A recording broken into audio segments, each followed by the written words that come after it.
Hikayemiz, ölümün kıyısındayken bile insanlığın umuduna dair ölümsüz bir metin kaleme alan bir adamla başlıyor. Peki, bir insan kaçınılmaz ölümü beklerken insanlığın son gelmez ilerlemesi üzerine bir şaheser yaratabilir mi? İşte bu soru, aydınlanmanın son büyük düşünürlerinden Marquis de Condorcet'in hayatındaki o büyük paradoksu özetliyor aslında. Kitap Felsefe'ye hoş geldiniz.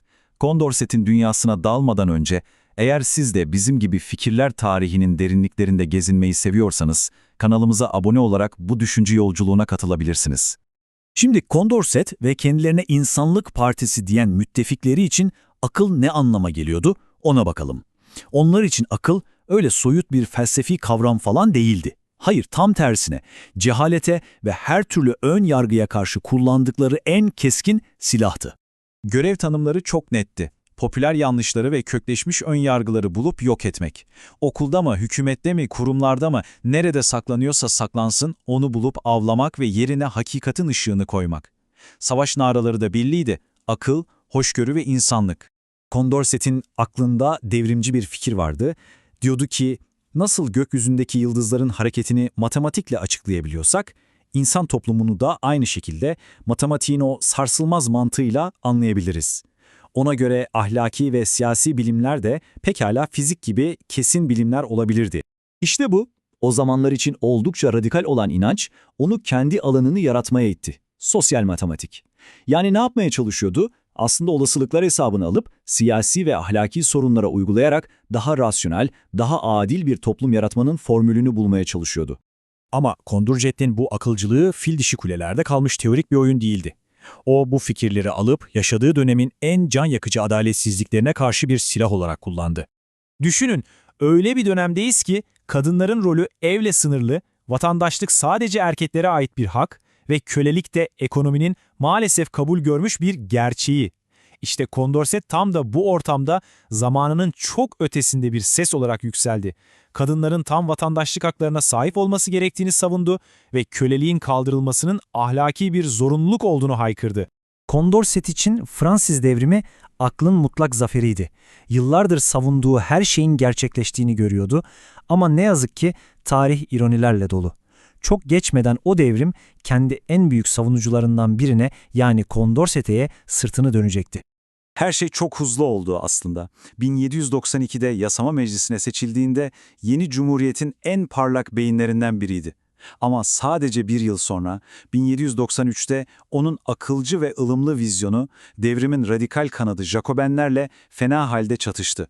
Anında vatan haini ilan edildi.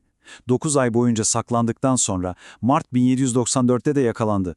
Kısacası o baş döndürücü yükselişi devrimin kana bulanmasıyla korkunç bir düşüşe dönüştü. Düşünebiliyor musunuz? Kurulmasına öncülük ettiğiniz bir devrim tarafından avlanıyorsunuz. Condorcet tam da bunu yaşadı. Paris'in gölgelerinde, kendi şehrinde bir kaçak olarak saklanmak zorunda kaldı.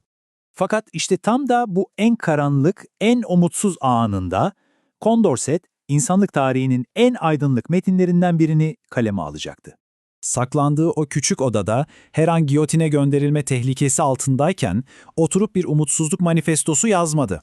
Aksine insan zihninin ilerlemesinin tarihsel bir tablosu için Taslak adını verdiği o meşhur eserini yazdı. Bu eser insanlığın ilerlemesinin muazzam bir özeti ve geleceğe dair inanılmaz bir kehanetti. Amacı neydi peki? Aslında çok basit ama bir o kadar da cüretkardı. Tarih boyunca yaşanan tüm savaşlara, tüm barbarlıklara rağmen insanlık tarihinin yönünün eninde sonunda daima hakikate ve mutluluğa doğru olduğunu kanıtlamak. Yani bu taslak Condorcet'in ölümle oynadığı son bahisti. İnsanlığın geleceğine dair tamamlanamamış olsa da muhteşem bir vasiyetti.